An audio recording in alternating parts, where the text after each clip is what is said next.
Hi friends, అందరికీ నమస్తే అండి. మనం 2 డేస్ నుంచి కూడా మనం బాల వ్యాకరణం గురించి క్లాసెస్ అయితే డిస్కస్ చేసుకుంటున్నామండి. ఈరోజు ఏంటంటే బాల వ్యాకరణంలో సంజ్ఞా పరిచ్ఛేదంలో మనం 1వ సూత్రం వరకు కంప్లీట్ అయింది కాబట్టి 2వ సూత్రం నుంచి 7వ సూత్రం దాకా ఈ క్లాస్లో అయితే డిస్కస్ చేసుకుందామండి. క్లాస్లోకి అయితే వెళ్ళే ముందు అయితే నాకు ఒక చిన్న రిక్వెస్ట్ అండి. చాలామంది వీడియో అయితే చూస్తున్నారు కానీ వీడియోకి అయితే లైక్ చేయట్లేదు, హైప్ ఇవ్వట్లేదు. నేను ఎలా చెప్తున్నానో కామెంట్ బాక్స్లో కామెంట్ కూడా చేయట్లేదండి. మీరు ఇచ్చే లైక్ వల్ల, నా హైప్ వల్ల నాకు కొంచెం ఇంకా వీడియోస్ చేయాలనే ఇంట్రెస్ట్ అయితే వస్తుంది. మీరైతే అవేమి చేయట్లేదు. సో మీరు మీ నుంచి కోరుకునేది ఒకటేనండి. మీ నుంచి కోరుకునేది ఒక చిన్న లైక్, హైప్ అయితే ఇవ్వండి. నేను ఎలా చెప్తున్నానో ఇంకేమన్నా కొంచెం మార్చమంటారేమో కామెంట్ బాక్స్లో కామెంట్ చేయండి. ఓకేనా ఫ్రెండ్స్, మనకైతే నోటిఫికేషన్ ఇంకా త్వరలోనే రానుంది. 19నే మనకి డిఎస్సి నోటిఫికేషన్ అని అయితే అంటున్నారు. కాబట్టి మీరు రెడీ అయిపోండి, నేను కూడా రెడీ అయిపోతాను డిఎస్సికి. ఓకేనా ఫ్రెండ్స్. సూత్రం 2, ప్రాకృతమునకు వర్ణములు 40 అండి. మనకేంటంటే సంస్కృతానికి 50, ప్రాకృతానికి 40. ప్రాకృతం అనగా ప్రకృతి, సంస్కృతం నుంచి పుట్టినది అని అర్థం. ప్రాకృత భాషలో వర్ణాల సంఖ్య 40. అచ్చులు వచ్చేసి 10 అనమాట. మనకేంటంటే ప్రాకృతానికి ఉన్న అచ్చులు వచ్చేసి 10. నెక్స్ట్ హల్లులు వచ్చేసి 30 అనమాట. ఇవన్నీ కూడా హల్లులు. మనకేంటంటే ఈ 2 అక్షరాలు ఇక్కడ లేవు. నెక్స్ట్ షా, క్ష అన అనేవి ఇందులో ఉండవు అనమాట. ఈ 30, అక్కడ వచ్చేసి 10, మొత్తం 40 ప్రాకృతం కొన్న వర్ణాలు అనమాట. కొంతమంది ప్రాచీన ప్రాకృత వ్యాకర్తల ప్రకారం హ్రస్వవక్రములు ఏ ఓలు కలవు. అంటే కొంతమంది ప్రాచీన వ్యాకర్తలు ఏమంటున్నారంటే హ్రస్వవక్రాలైన ఏ ఓలు కూడా ఉన్నాయి అని చెప్పడం అయితే జరిగింది. మరికొందరు ప్రాచీన ప్రాకృత వ్యాకరణ శాస్త్రవేత్తల ప్రకారం వక్రతమములు కూడా కలవు. వక్రాలు అంటే ఏ ఓ అనేవి వక్రాలు, హర్స్వవక్రములు అంటే ఏ ఓ అంటే దీర్ఘం లేనివి ఏ ఓలు హర్స్వవక్రములు. వక్రతమములు అంటే ఐ ఔ అనేవి వక్రతమములు అనమాట. అంటే ఎక్కువ వక్రత కలిగినవి వక్రతమములు. సంస్కృతంలోని అరు, ఐ ఔలను 6 అచ్చులు అంటే ఇవి మొత్తం 6. నెక్స్ట్ జ్ఞ, జ్ఞ, ష, ష అను 4 హల్లులు ప్రాకృతంలో లేవు. ఈ 6 అచ్చులు, ఈ 4 హల్లులు ఈ ప్రాకృతంలో లేవన్నమాట. అంటే ఇక్కడ ఎన్నైనాయి మొత్తం 10. ఈ 10 లేవన్నమాట. మీకు అర్థమైంది కదండి. ఇక్కడ ఓ 10 తేడా వస్తుంది. మన సంస్కృతానికి ఏమో 50 వర్ణాలు ఉన్నాయి, ప్రాకృతానికేమో 40 వర్ణాలు ఉన్నాయి. 10 వర్ణాలు తేడా వస్తున్నాయి. ఆ వర్ణాలు ఏంటేంటి, ఇక్కడ 6 అచ్చులు ఇవి, ఇక్కడ 4 హల్లులు ఇవి, ఈ 10 మిస్ అయినాయి అనమాట. నెక్స్ట్ తత్సమ తద్భవాలుగా ఎన్నో ప్రాకృత పదాలు తెలుగులో చేరినందువల్ల ప్రాకృత భాష వర్ణనలు చెప్పడం సమంజసమే. నెక్స్ట్ 3వ సూత్రం అండి. తెలుగునకు వర్ణములు 36. అంటే మొత్తం తెలుగుకున్న వర్ణాలన్నీ 36 అనమాట. నెక్స్ట్ చూడండి, తెలుగు ఈజ్వల్ టు అచ్చ తెలుగు. శుద్ధాంధ్రంలో కేవలం 36 అక్షరములు మాత్రమే ఉన్నాయి. మనకి తెలుగుకున్న అచ్చమైన వర్ణములు ఎన్నండి, మొత్తం 36 వర్ణాలు అయితే ఉన్నాయన్నమాట. అచ్చులు వచ్చేసి 14, హల్లులు వచ్చేసి 22. అవి ఏంటేంటి అచ్చులు, ఆ, ఈ, ఉ, ఏ, ఐ, ఓ, ఔ, అహ ఇవన్నీ కూడా మనకి తెలుగుకున్న అచ్చమైన అచ్చులు అనమాట. నెక్స్ట్ హల్లులు చూద్దాము. క, గ, చ, ఛ, జ, ఝ, ట, ఢ, న, త, ద, న, ప, భ, మ, య, ర, ళ, వ, ష, హ, అళ. ఇక్కడ అన్నీ కూడా ఒత్తుతో ఉన్నాయి, అన్నీ కూడా మిస్ అయినాయండి. ఒకసారి చూసుకోండి, మీకు అర్థమవుతుంది కదా. సంస్కృత భావం ప్రాకృత సమం. ప్రాకృత భావం దేశ్యం కలిసి అచ్చతెలుగు అవుతుంది. ఈ అచ్చతెలుగు వర్ణముల్లో శకటరేఫం అనగా రా చెప్పబడలేదు. ఎందుకనగా శకటరేఫ ప్రత్యేక వర్ణము కాదు. మనకి ఈ రా అనేది, బండిరా అనేది శకటరేఫం అనమాట. ఈ రేఫం అనేది ప్రత్యేక వర్ణం అయితే కాదు. రేఫము రా ఊది పలుకుటచే శకటరేఫ ఏర్పడుతుంది. రేఫము అలగుగా పలుకుట అచ్చతెనుగునే కలదు. నెక్స్ట్ అరు, విసర్గ ఖ, చ, ట, ద, ప, గ, జ, ఢ, ధ, బ, జ్ఞ, ఞ, ష, ష అను 19 అక్షరాలు తెలుగులో లేవు, సంస్కృతంలో ఉన్నాయి.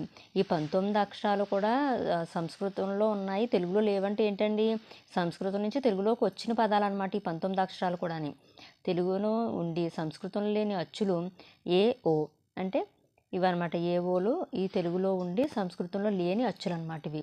కానీ కొంతమంది ఏమన్నారు, ఏవోలు మనకి ఇవి ప్రాకృతంలో ఉన్నాయి అని కొంతమంది ప్రాచీన ప్రాచీన ప్రాకృత వ్యాకర్తలు అయితే చెప్పడం అయితే జరిగింది. కానీ ఇవి ఎక్కడున్నాయి? మన తెలుగులో ఉన్నాయన్నమాట. తెలుగులో ప్రత్యేకంగా ఉన్న వర్ణాలు చ, ఝ పైన ఒత్తుతో ఉన్నవి రెండు కూడా మన తెలుగులో ఉన్న ఈ ప్రత్యేక వర్ణాలు అన్నమాట. ఈ రెండు కూడా ఉదాహరణకి చాప, జల్లెడ. ఇక్కడ సూత్రం 4లో మనకి అరు నుంచి శాశాల వరకు ఉన్న సంస్కృత సమంబులకు కూడి తెలుగున వ్యవహరింపబడుతుంది. ఇవన్నీ కూడా సంస్కృతంలో ఉండి తెలుగులో కూడా ఉన్న పదాలు అన్నమాట. ఈ 19 అక్షరాలు కూడా. ఇక్కడ మనకి 19 అక్షరాలు మొత్తం మన తెలుగులో ఎన్ని ఉన్నాయి? 36. ఈ 19 అక్షరాలు కలుపుకుని 55 అయినాయి. నెక్స్ట్ ఈ బండీరా అనేది మనం ప్రత్యేక వర్ణం కాదని చెప్పుకున్నాం కదా. ఇది కలుపుకుని మొత్తం మనకి ఎన్ని అయినాయి? 56 అక్షరాలు మన తెలుగులో ఉన్నాయన్నమాట. అంటే అచ్చమైన తెలుగు పదాలు ఎన్ని? ఇందులో 36. సంస్కృతం నుంచి వచ్చినాయి ఎన్ని? 19. కాబట్టి ఇది ఒక బిట్ అనమాట, గుర్తుపెట్టుకోండి. నెక్స్ట్ అచ్చులు 5. ఇక్కడ అరు ఋతువు, రు పితృణము. ఇవన్నీ కూడా మనకి ఏ పదాలు వస్తున్నాయి అనేది చూసుకోండి. అచ్చుల్లో హల్లుల్లో చూడండి, ఒత్తుతో ఉన్నాయన్నీ కూడా ఇందులో ఉన్నాయి కదండి. కా అంటే ఖడ్గము, చా అంటే ఛత్రము, టా అంటే కంఠము, గా అనేది ఘటము, జా అంటే జశము, డా అంటే డక్క, జా అంటే పద్క, ఇఞ అంటే ఆజ్ఞ, షా అనేది శరము. కొన్ని పదాలు ఉదాహరణవి.